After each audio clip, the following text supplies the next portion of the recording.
গাজায় নিরীহ ফিলিস্তিনিদের হত্যার প্রতিবাদে ইসরায়েলকে যেখানে কেউ চোখ রাঙানোর সাহস পাচ্ছে না, সেখানে তেল আবিবে একের পর এক হামলা চালিয়ে যাচ্ছে ইয়েমেনের হুথি বিদ্রোহীরা। এবার ইসরায়েলের গুরুত্বপূর্ণ বিমানবন্দর গুরিয়নে ক্ষেপণাস্ত্র হামলা চালিয়েছে ইয়েমেন। বান্ডেল থাকলে প্রতি সেনমানিতে টাকা বাঁচবে। বিকাশ সেনমানি বান্ডেল কিনে জিতুন প্রতি লেনদেনে।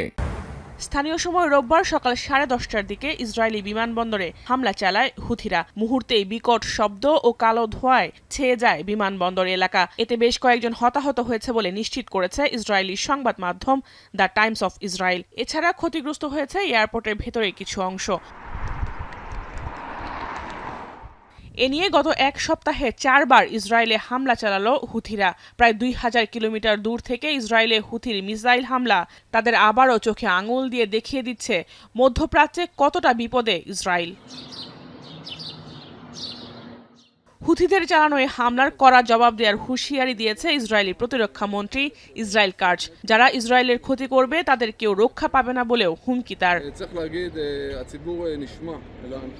ইসরায়েলে হুথিদের হামলার মধ্যেও গাজায় থেমে নেই আইডিএফ এর আগ্রাসন। খান ইউনিস সহ গাজার বেশ কিছু শহরে লাগাতার হামলা চালিয়ে যাচ্ছে ইসরায়েলি সেনারা। প্রাণ কেড়ে নিচ্ছে নিরীহ ফিলিস্তিনিদের, যার বেশিরভাগই শিশু ও নারী।